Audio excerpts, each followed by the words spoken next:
سلامونه، وخت مو په خیر. شبنم وزیری یم د زیرو نیوز 23 ورځنیو سپورټي خبرونو ته ښه راغلاست. یکشنبه ده د 1404 هجري لمریز کال د سنبلې 22مه او د 2015 زیږدیز کال د سپټمبر 14مه ده. مننه چې له موږ سره یاست. زموږ پاڼې هرومرو خوښې کړئ.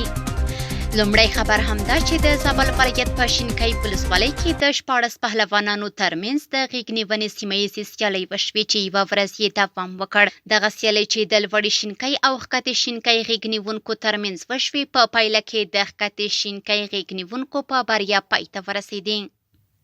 د بلخ ولایت په شورتپه ولسوالۍ کې د اویا پهلوانانو ترمنځ د کوروش سیمه ییزې سیالۍ وشوې. دغو سیالیو په پایله کې د 10 جوړو لوبې مساوي او 15 تنو خپلو سیالانو ته په ماتې ورکولو سره بریاوې خپلې کړې. د کندوز ولایت په کلاباد ولسوالۍ کې بیا د 12 لوبډلو ترمنځ د فوټسال سیالۍ چې 2 ورځې یې دوام وکړ، د خاتون قلعه لوبډلې په اتلولۍ پای ته ورسېدې. د یادو سیالیو پایلوبه کې خاتون قلعه لوبډلې خپلې سیالې الچین لوبډلې ته د 2-1 ګولونو په توپیر ماتې ورکړه او اتلولي یې وګټله. د خوست ولایت په مرکز کې د 12 لوبډلو ترمنځ د فوټبال الف لیګ سیالۍ چې 15 ورځې مخکې پیل شوې وې پای ته ورسېدې.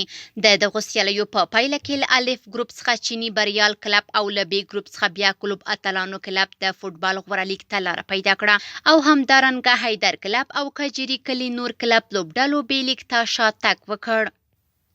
د سپورټ له ډګره وروستی خبر همدا چې د میدان وردګ ولایت په چک ولسوالۍ کې د 22 لوبډلو ترمنځ د والیبال سیالۍ چې 3 ورځې مخکې پیل شوې وې، د عربان یارانو لوبډلې په اتلولۍ پای ته ورسېدې.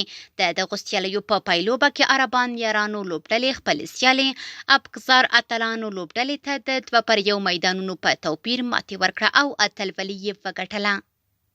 سپورټي خبرونه هم دومره وو. په خپل رسنیو باندې فیسبوک، انسټاګرام، ایکس یا پخوانی ټویټر، یوټیوب او ټیک ټاک زموږ خبرونې خوښې او موږ تعقیب کړئ. ادرس یې 0 نیوز 23. تر سبانۍ خبرونې د الله په امان.